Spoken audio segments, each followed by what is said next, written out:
hapa mlangoni hapo, no drugging.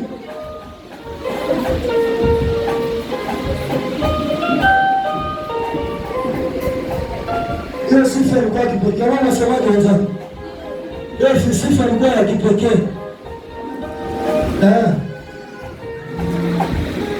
Lakini leo kuna kitu special kinaandaliwa kwa ajili yako. Usiwe haraka kutoka. Kuna kitu special. Hata mvua yetu huko mwisho leo inaisha ukiwa ni tamani zaidi. So tuangalie roho anaandaa nini huko mwisho.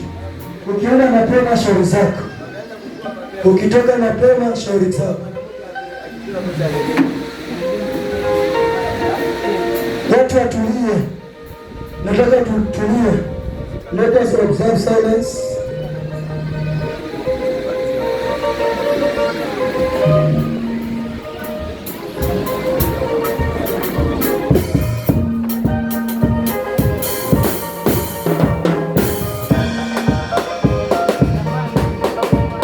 Tunalizia mtumisha Mungu akijitayarisha.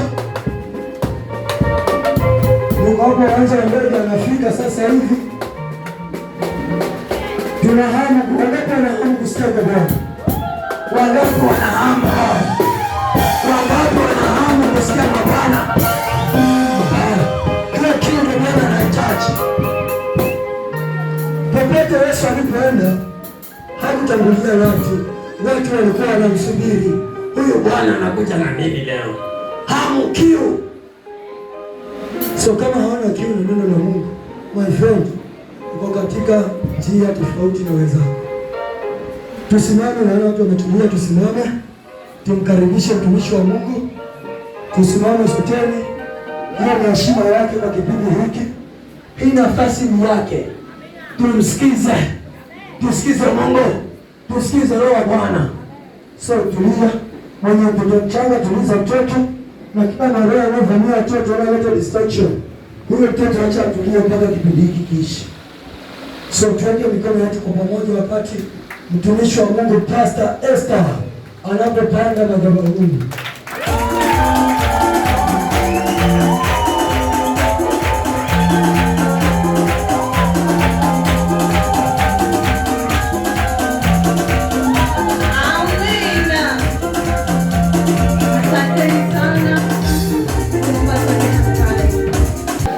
Amen. Bwana Yesu asifiwe.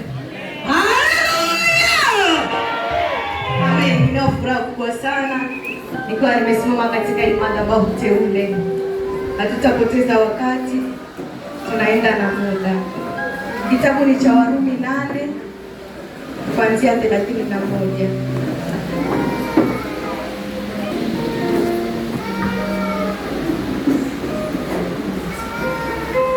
Amen. Tufunge macho tuamini tuombe.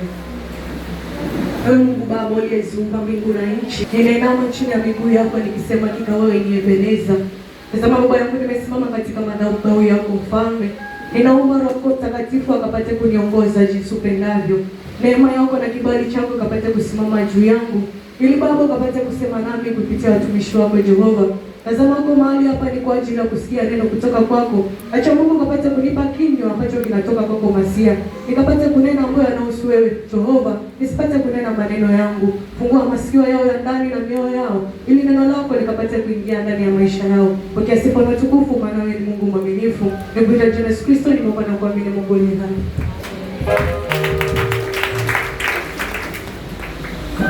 Amen. Amen. Amen. Kitabu cha Warumi 8 kuanzia 31 nasema, basi tuseme nini juu ya hayo? Mungu akiwapo upande wetu, ni nani aliye juu yetu? Amen. Bwana Yesu asifiwe. Basi tuseme nini juu ya hayo? Mungu akiwapo upande wetu, ni nani aliye juu yetu? Mungu akiwa upande wako, hakuna yeyote ambaye atasimama katika maisha yako. Bwana Yesu asifiwe. Mungu akiwa katika maisha yako, hakuna adui yeyote ambaye atakupiga vita, kwa sababu neno la Mungu liko ndani yako, kwa sababu Mungu uko ndani yako. Mungu atakuwa amesimama na wewe kila mahali, anaangalia mtoto wangu anataka nini, anahitaji nini. Ni mwanadamu gani ambaye atasimama tena juu yako? Hakuna yeyote ambaye atasimama katika maisha yako. Hakuna yeyote ambaye atakutenganisha tena na upendo wa Mungu, kwa sababu Mungu ameingia katika kizazi chako. Mungu ameingia katika maisha yako.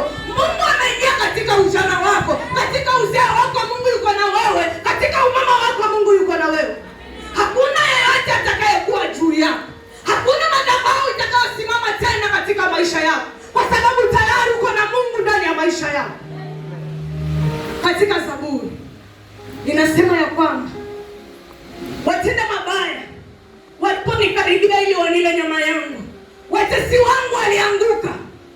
Bwana Yesu asifiwe.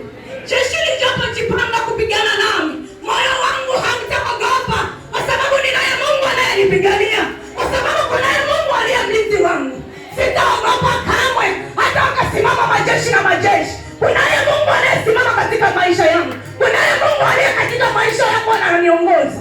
Hakuna yeyote nitakayeogopa tena.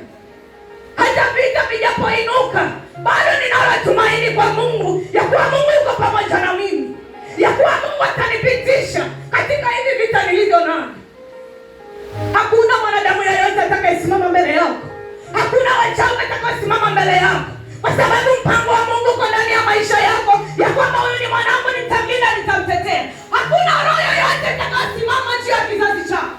Kama ni madhabahu yalikuwa ni ya mababu, lakini sasa huu ni wakati mwingine. Hiki ni kizazi cha Yesu Kristo ambacho kilipambana na damu pale msalabani. Alitemewa mate ni kwa ajili yetu. Ile damu na maji pale msalabani ilikuwa ni ukombozi. Maandiko kumbele inasema hakuna kitakachotenganisha na upendo wa Mungu, iwe ni aibu, iwe ni mavazi, iwe ni chakula. Kisikutenganisha na Mungu, mtoto wa Mungu. Kisikutenganisha kamwe na agano la Mungu. Mungu ameahidi ya kwamba sisi ndio ni wabarikiwa. Sisi ndio ambao tutabarikiwa hadi mwisho. Bwana Yesu asifiwe. Usikate tamaa. Bado liko tumaini kwa Mungu, ya kwamba atakupitisha katika hiyo dhiki, katika kwa kudharauliwa, katika kwa kuchekwa. Mungu anasema nitasimama na wewe. Pale msalabani sikufanya kazi bure. Pale katika kila kikombe ambacho nilikimea, nilikuwa nimeamua. Bwana Yesu asifiwe. Kwa sababu hakungetakia mtu mwingine akatuokoa pale msalabani, bali baba yetu alisimama kama yeye, akasema acha nitoe uhai wangu ni kwa ajili ya watoto wangu. Bwana Yesu asifiwe. Kwa hiyo uko kudharauliwa, usione kama utakaa milele. Kuna tumaini baadaye ya kuwa utaheshimiwa. Bwana Yesu asifiwe. Bwana Yesu asifiwe. Upendo wa Mungu uishi ndani ya maisha yako siku zote. Usiwahi kutoka katika agano la Mungu. Usimzoee Mungu. Tafuta ni jinsi gani utamtafuta huyo Mungu kikamilifu. Tafuta ni desturi gani ambayo utaifanya. Usimzoee Roho Mtakatifu, ya kwamba nikifika kanisani nitainama, nitapiga magoti, nitamwomba Mungu tu itatosha. Hapana, ongeza hiyo haya ya kumtafuta Mungu. Ongeza hayo maombi ya kumtafuta Mungu, ya kuwa Mungu jana alikutafuta tofauti na leo anakutafuta tofauti. Bwana Yesu asifiwe. Tazama, Zakayo alikuwa mfupi na Yesu ile njia alikuwa akipita. Zakayo akasema, siku zote huyu Yesu anapita na hapa, lakini hanioni. Acha niongeze akili yangu, nipande juu ya mkuyu. Huyu Yesu ni lazima ataniona. Alisema atanipande hapa juu, ni lazima Mungu ataniona. Siku zote anapita na hapa hanioni. Huenda watu wananifunika kwa sababu mimi ni mfupi, lakini nikipanda juu watu watakuwa wananiangalia mimi. Bwana Yesu asifiwe. Huenda umeng'ang'ana sana katika kazi yako, wenzako wamekufinyilia, bosi ya kuona unafanya kazi nzuri. Ongeza maombi, mwambie Mungu, ninataka wewe unione. Haina haja nitolee CV nzuri, Mungu ndiye atanitolea hiyo CV kwa bosi. Bwana Yesu asifiwe. Ninaongeza maombi, ninaongeza kumjua Mungu tena na tena.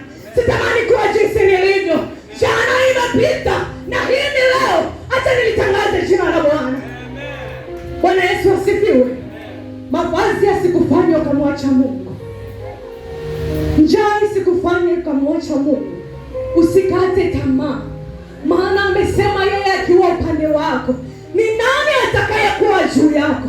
Hakuna yeyote atakayekuwa juu yako, mtoto wa Mungu. Hakuna na haitakuwako. Utabaki kupeperusha bendera ya Yesu Kristo, ukimtukuza Mungu, ukimwambia, pale uliponitoa sijawahi kuona kufanana na wewe. Kila mtu ana historia katika maisha yake ambayo akikumbuka anainama na mwambia Mungu ni asante, maana haikuwa rahisi pale nilipotoka na hapa nilipo. Usikate tamaa.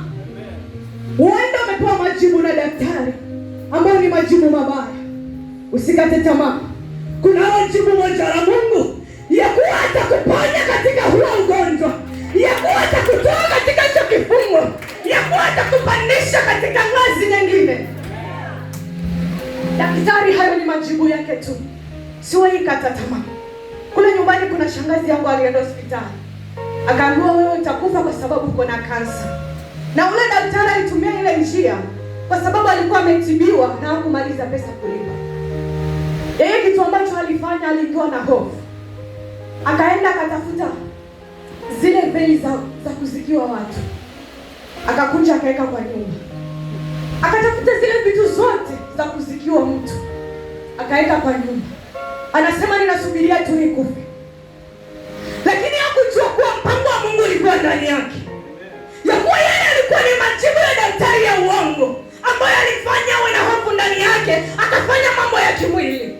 Ambapo hapo alikuwa anachukua jukumu la kwamba Mungu, ninakuamini wewe uliyenipa uzima, ya kwamba nitapona, sitabaki jinsi nilivyo. Akachukua uamuzi, mpaka sasa ni mgonjwa, na ndani ya moyo wake amekata shauri ya kuwa atakufa. Bwana Yesu asifiwe. Usiwahi kata tamaa, usiwahi vunjika moyo, usiwahi tazama nyuma ya kuwa hii jambo ninaiona nishawahi kupitia. Mwambie ile zamani ishapita, na sasa hivi naona nikipita kama ile nilipita, na hii pia nitapita. Tayari nimekuwa shujaa wa Yesu. Unyonge ni wa binadamu tu, lakini ushujaa ni wa mimi na Yesu wangu. Kwa sababu Mungu yuko upande wangu, sitaogopa kitu chochote. Hata wapange njama, hata wasimame, mimi nitasimama na Mungu. Nitamwabudu Mungu kila wakati, nikijua na mimi kuna wakati nitasimama mbele yao niwaambie, oneni Mungu alivyonitengeneza, oneni huyu Baba alivyonifurahisha. Yale machozi sinayo tena, ile huzuni inafutika, niko na furaha ya milele. Bwana Yesu asifiwe. Unaamua makwazo hayana budi kuja, ila ole wake anayesababisha. Bwana Yesu asifiwe. Siwe kikwazo kwa mtu mwingine. Bwana Yesu asifiwe. Usiwe mtu wa kuumiza watu wengine.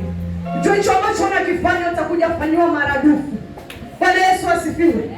Wewe kama umeamua kusimama katika njia iliyo ya sawa, simama katika hiyo laini. Bwana Yesu asifiwe. Ukiamua kutenda dhambi, basi simama katika hiyo njia. Ujue kila kitu kina malipo yake. Ndio maana tunafanya kazi kwa bidii, tukitarajia kuwa mwisho wa mwezi tutalipwa vizuri. Bwana Yesu asifiwe. Unapofanya kazi unakuwa makini, maana unajua nikivunja damu si mshahara wangu utakata. Bwana Yesu asifiwe. Basi kwa Mungu tusimama hivyo hivyo, ya kwamba Mungu nikikukosea tu, baraka zangu zitaenda mbali nami. Bwana Yesu asifiwe. Nikienda tu kinyume na wewe Mungu, nijitenga na utukufu wako. Bwana Yesu asifiwe. Mungu ataniachilia kipigo. Mapigo mengine huwa si ya wanadamu, huwa ni Mungu ameruhusu, kwa sababu amekukanya vya kutosha, ametumia watumishi kukuonya, lakini bado anasema mimi ni yule yule, siwezi badilika na sitabadilika. Kumbuka jicho la Mungu linaona kila mahali, anakuangalia wewe uliye mwema na uliye mbaya. Si wabaya peke yake ambao wanaangaliwa, na hata wale wema wanaangaliwa. Ili ule wema ambapo unaendelea kuzidi, Mungu naye anaendelea kukubariki. Bwana Yesu asifiwe. Na ule ubaya unapoendelea hivyo na kuwa na ubaya zaidi, Mungu naye anakushusha chini. Mungu naye anakuletea mapigo. Unaomba kila wakati, unasema huyu Mungu ni kama simwelewi. Utamwelewaje? Na wewe tayari ushachagua fungu lako ya kuwa mimi nimejichagulia ni mtoto wa giza. Kwa nini usiseme mimi ni mtoto wa nuru, na nitakuwa mtoto wa nuru siku zote, hata mbingu ikanena juu yako wewe mpendwa. Bwana Yesu asifiwe. Kuna mapigo ambayo Mungu akiachilia, hata ukiombea ukiwekwa kwa karai, bado Mungu ataendelea kukupiga. Bwana Yesu asifiwe.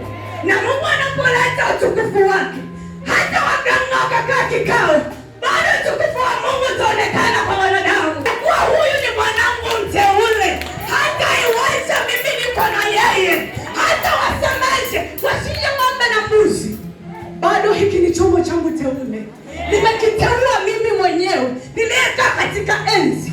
Hata rais ni wa duniani tu, lakini kuna ya Mungu aliyekaa katika kiti cha enzi akiwatazama watoto wake. Bwana Yesu asifiwe. Mtumaini Mungu, mtegemee Mungu katika kila jambo. Maandiko hapa yanasema ya kuwa hakuna yeyote atakayewashtaki na hakuna yeyote atakayewaadibisha kwa Mungu, kwa sababu amesema mimi niko upande wako. Bwana Yesu asifiwe.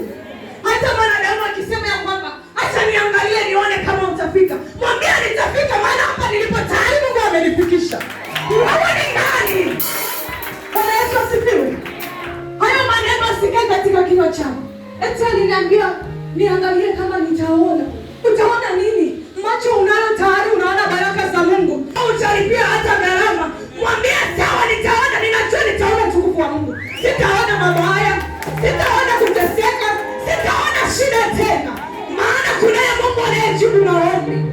Na anajibu kwa moto. Hajibu kama mwanadamu. Hafananishwi na mwanadamu. Yeye ni Mungu na atabaki kuitwa Mungu. Bwana Yesu asifiwe. Sote tubarikiwe na Mungu.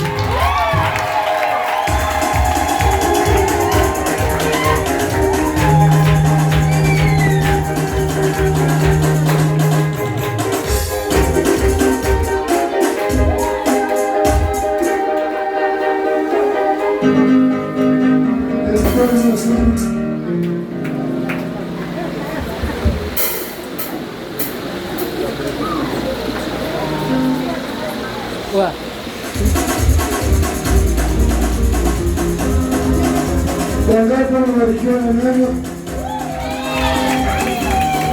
Kulikuwa neno zuri na kujenga na kubariki na kuinua. Mungu azidi kukubariki Pastor Esther kwa ujumbe mzuri huo. Unatufundisha vizuri na tumetokea na azidi kubariki.